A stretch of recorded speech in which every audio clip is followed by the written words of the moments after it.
Welcome back students, आप सभी का स्वागत है ट्रेंड्स एजुकेशन के चैनल पे। तो इस वीडियो में हम बात करेंगे चैप्टर 4 बिजनेस सर्विस की, जो कि हमारे 12th क्लास का इंपॉर्टेंट चैप्टर है। ठीक है, बहुत इंपॉर्टेंट चैप्टर है। तो इसके बारे में हम डिस्कस करते हैं चैप्टर नंबर 4 बिजनेस सर्विस का। देखो, इसके जो मीनिंग्स है, मीनिंग्स में क्या बताया गया है, क्या है बिजनेस सर्विस, उसके बारे में। तो उसके बारे में हम डिस्कस करते हैं। देखो क्या बोलता है कि sometimes service are difficult to identify because they are closely associated with goods.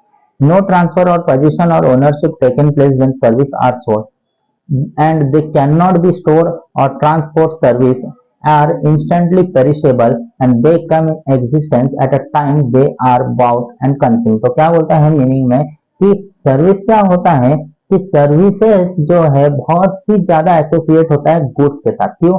कि जब भी कोई गुड्स आप खरीदो तो गुड्स के साथ हमेशा अटैच होता है सर्विसेज, है ना। नॉर्मली आपने देखा होगा गुड्स एंड सर्विसेज, तो ये ही बोला गया बहुत ही क्लोजली अटैच होता है गुड्स के साथ। और जो ये सर्विसेज होती है, आप इसको ट्रांसफर ट्रांसफर तो करते हो, पोजीशन करते हो, लेकिन ओनरशिप ट्रांसफर नहीं होता है। ओनरशिप आप ट्रांसफर नहीं कर सकते हो, राइट। तो ये बोला गया है इसके अंदर। और जब भी सोल्ड किया जाता है सर्विस का, इसका मतलब ये नहीं है कि ओनरशिप भी सोल्ड हो गया, ट्रांसफर हो गया। ठीक है, तो ये जो सर्विसेज होती है वो इंस्टेंटली पेरिशेबल होता है। पेरिशेबल का मतलब होता है कि जो जल्दी खराब हो जाते हैं। इंस्टेंटली ये जैसे सर्विस प्रोवाइड किया गया वैसे ही वो सर्विस खत्म। ठीक है, तो इसका जो कंज्यूमिंग है, मतलब बाउट और कंज्यूम मतलब खरीदना और जो बेचना है, वो बहुत कम समय में हो जाता है। ठीक है, तो आप समझ सकते हो कि सर्विसेज जो है जैसे ही आप इस्तेमाल कर लिया वैसे वो खत्म हो गया। इंस्टेंटली पेरिशेबल है, जल्दी से जल्दी वो खत्म हो जाता है। कुछ डेफिनेशन है सर्विसेज के, उसके बारे में हम डिस्कस करते हैं कि डेफिनेशन दिया किसने है। दिया है फिलिप कोटलर ने। क्या डेफिनेशन बताता है कि a service is an act of performance that one party can offer to another that is essential, intangible and does not result in the ownership of anything. Its production and may or may not be tied to a physical product. क्या बोला गया है कि services जो है ये क्या है, एक तरीके का एक्ट ऑफ परफॉर्मेंस है, यानी कि क्रिया है, कोई करेगा तभी ये काम करेगा। ताकि जहां पे एक पार्टी ये काम को करता है किसी और के लिए, और ये जो सर्विस होती है वो इंटेंजिबल कहलाता है, और इसका किसी भी टाइप से ओनर का चेंजिंग नहीं होता है सर्विसेज देने के बावजूद। ओनर एक ही होता है, सर्विस जिसको मिलता है वो बंदा सर्विस लेता है और उसके बदले में पैसा देकर जाता है। ठीक है, तो इसका जो प्रोडक्शन है, प्रोडक्शन कभी कभार जो है होता, यहाँ पे हो भी सकता नहीं भी हो सकता। गुड्स बना तो होगा, नहीं बना तो नहीं होगा।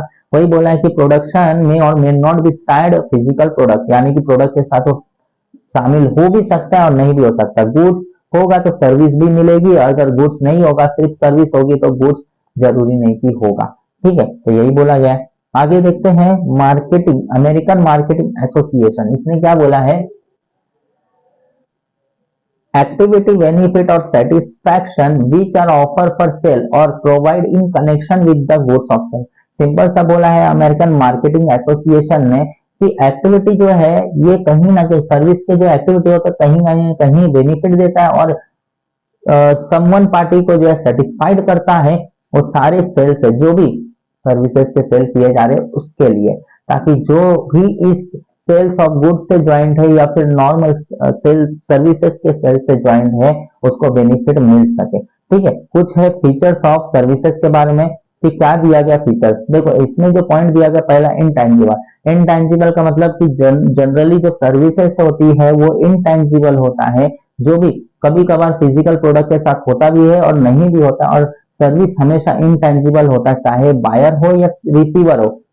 यानी कि जो बायर और रिसीवर हालांकि सेम ही है, तो यहाँ पे जो सर्विसेज होती है, जो सेलर दे रहा है सर्विसेज, तो बायर के लिए वो इंटेंजिबल सर्विस कहलाता है। उसके एक्सपीरियंस से पता चलता है कि सर्विस कैसा मिला। आप सर्विस को कभी भी टच नहीं कर सकते, देख नहीं सकते हो। ठीक है, ये ज्यादातर जो सर्विस इंडिविजुअल आ सकता है और कभी कभार गुड्स के साथ भी आ सकता है, जो कि यहाँ पे बोला गया है कि सर्विस जो है डेमोन्स्ट्रेशन गुड्स के साथ अगर किया जा रहा है तो सर्विस उससे अलग नहीं हो सकता। ठीक है, नेक्स्ट बोला जा रहा है इनसेपरेबिलिटी। अब इनसेपरेबिलिटी का मतलब सर्विस कभी भी जिस जो भी पर्सन दे रहा है उससे अलग नहीं किया जा सकता है। सर्विस जो होता है वो सर्विस प्रोवाइडर के साथ ही सर्विस मिलता है। अदर मतलब जैसे गुड्स हम गुड्स कभी भी इस्तेमाल किया जा सकता है, लेकिन सर्विस कभी भी इस्तेमाल नहीं किया जा सकता है। जब भी सर्विस प्रोवाइडर होगा तभी आप उसे इस्तेमाल कर सकते हो, ठीक है। वही बोला गया है कि service provider can not be a separated, यानी कि उस सर्विस से सर्विस प्रोवाइडर सेपरेट नहीं होता है। सर्विस होगा तभी डिलीवर होगा सर्विसेज कस्टमर तक, ओके। तो ये सब बताया गया। और सर्विस का जो कंजप्शन है, प्रोडक्शन एंड कंजप्शन जो होता है वो एक ही समय पे हो जाता है, तो इसमें ये बताया गया। उसके बाद बात करते हैं कंसिस्टेंसी, यानी कि इनकंसिस्टेंसी। इनकंसिस्टेंसी का मतलब होता है कि सर्विस हर समय सेम नहीं होता है, भले ही एक ही पर्सन क्यों ना बार बार सर्विस दे रहा हो फिर भी वो सेम नहीं होगा, हेट्रोजीनियस होगा। हेट्रोजीनियस का मतलब होता है डिफरेंट। चाहे same service same person same समय पे अगर दे तो सेम होगा, but same person same service अलग अलग समय पे देगा तो सेम नहीं होता है। उसकी क्वालिटी में कुछ ना कुछ तो चेंजेस आएंगे ही आएंगे समय समय पे, वो जब चेंज करते रहेगा तो। नेक्स्ट बात करते हैं पेरिशेबिलिटी। अब पेरिशेबिलिटी का मतलब क्या होता है कि पेरिशेबिलिटी मतलब होता है जल्दी से खराब होना, जल्दी से खत्म होना। तो सर्विसेज क्या है, जैसे उसका प्रोडक्शन हुआ वैसे उसका कंजप्शन हो जाता है सर्विसेज का, जिसके वजह से इसको स्टोर करना बहुत ही पॉसिबल नहीं है। मतलब इसको स्टोर नहीं किया जा सकता है, जिसके वजह से सर्विस पेरिशेबल कहलाता है। और एक टाइप का ये इनटेंजिबल ट्रांजेक्शन है, जिसके वजह से आप इसको ना देख सकते हो ना ही छू सकते हो, जिसके वजह से ये गुड्स के जैसा स्टोर नहीं किया जा सकता है, ना ही फ्यूचर में उसको सेल किया जा सकता है। जब भी प्रोडक्शन होगा, यानी कि जब भी उसका प्रोडक्शन होगा उसी समय को कंजप्शन भी हो जाएगा। आगे की बात करते हैं हम सर्विसेज में, जो दिया नॉन ट्रांसफरेबिलिटी। अब नॉन ट्रांसफरेबिलिटी का मतलब सर्विस आप जो है किसी को भी ट्रांसफर नहीं कर सकते हो। जैसे आप गुड्स को ट्रांसफर करते हो किसी एक पर्सन से दूसरे पर्सन तक, तो सर्विस को उसी तरह गुड्स को ट्रांसफर नहीं कर सकते। देखो आप ट्रांसफर तो कर सकते हो लेकिन उसका ओनरशिप चेंज नहीं कर सकते हो। तो वही बोला कि गुड जैसे ही ट्रांसफर होता है उसका ओनरशिप तो ट्रांसफर हो जाता है, तो ये ट्रांसफरेबल होता है। लेकिन सर्विसेज जो होती है वो ट्रांसफरेबल नहीं होती है। तो यहाँ पे सर्विसेज का जो ओनरशिप है वो कभी भी ट्रांसफर नहीं होगा सर्विस प्रोवाइडर से लेकर कस्टमर तक। क्लियर हो गया होगा नॉन ट्रांसफरेबिलिटी। उसके बाद बात करते हैं कंज्यूमर पार्टिसिपेशन। अब कंज्यूमर पार्टिसिपेशन का मतलब है कि जब भी कोई कंज्यूमर है, यानी कि जितनी भी बातें हमने यहाँ पे बात की है, चाहे हम इंटेंजिबल की बात करें, इंसेपरेबिलिटी की बात करें, इनकंसिस्टेंसी, पेरिशेबिलिटी, या फिर अभी जो हमने देखा नॉन ट्रांसफरेबिलिटी, ये तभी पॉसिबल होगा, सर्विस तभी फायदे में आएगा जब कंज्यूमर पार्टिसिपेशन करेगा। कस्टमर अगर होगा तभी सर्विस फायदे में होगा, अदरवाइज नहीं होगा।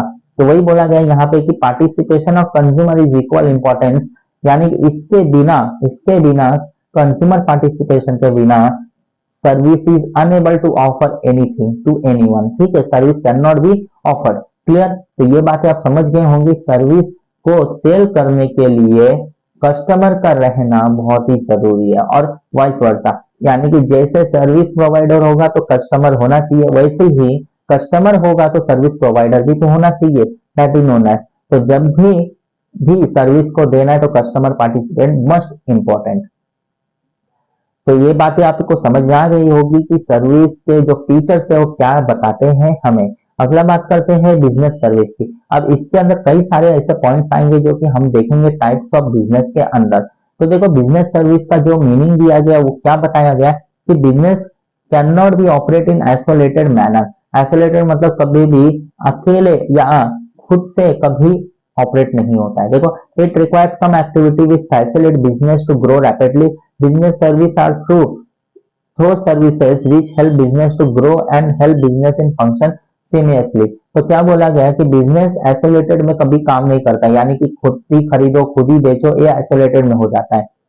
तो बिजनेस में जो भी एक्टिविटी होता है वो ग्रो करने के लिए कहीं ना कहीं इसको किसी दूसरे की हेल्प की जरूरत पड़ती है, ताकि अपने बिजनेस को आगे तक बढ़ा सके और हर फंक्शन को आसानी से आगे लेके जाया जा सके।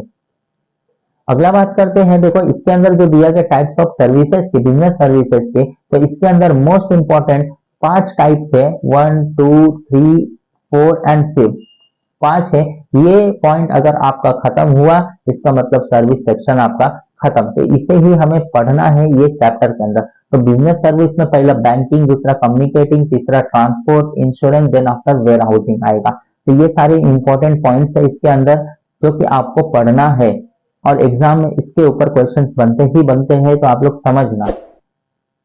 तो अभी जो है हम यहीं पे स्टॉप करते हैं। अगले वीडियो में हम बैंकिंग से स्टार्ट करेंगे, जो कि हमारा पहला टॉपिक होगा। अगर आपको कोई भी डाउट होगा, हमारे टेलीग्राम ग्रुप में ज्वाइन कर सकते हो, आपको डिस्क्रिप्शन में उसके लिंक्स मिल जाएंगे। तो इस वीडियो में बस इतना ही। हम मिलेंगे अब नेक्स्ट वीडियो में नेक्स्ट लेक्चर के साथ। तब तक के लिए टेक केयर एंड धन्यवाद।